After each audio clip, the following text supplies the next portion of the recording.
বন্ধুরা, আজ করব মশলা পাস্তা। এর বাঁধাকপি, টমেটো, ক্যাপসিকাম, গাজর, পেঁয়াজ, একটা কাঁচা লঙ্কা, দুটো ডিম, সয়া সস, চিলি সস আর টমেটো সস, সাদা তেল। পাস্তাটা সেদ্ধ করার জন্য এবারে চাপা দিয়ে রেখে দেবো। সাদা তেল, পেঁয়াজ লঙ্কা দিয়ে দিলাম। পাস্তাতে লবণ দিয়েছিলাম, ওই জন্য অল্প করে লবণ দিলাম। কেটে রাখা সবজিগুলো দিয়ে দিলাম। যেহেতু মশলা পাস্তা, ওর জন্য হলুদ গুঁড়ো, লঙ্কা গুঁড়ো আর এটা ধনে জিরে সব পাস্তা মশলা।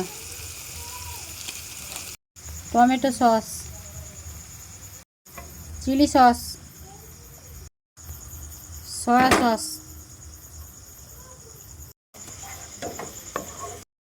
দুটো ডিম দিয়ে দেবো ভেঙে,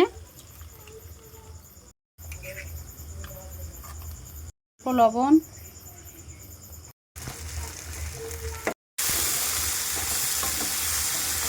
এবারে পাস্তাগুলো দিয়ে দেবো।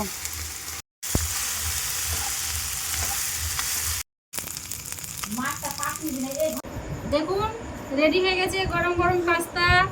এবারে খেয়ে দেখাই। বিসমিল্লাহ।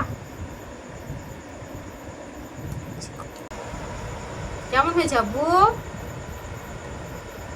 দারুণ।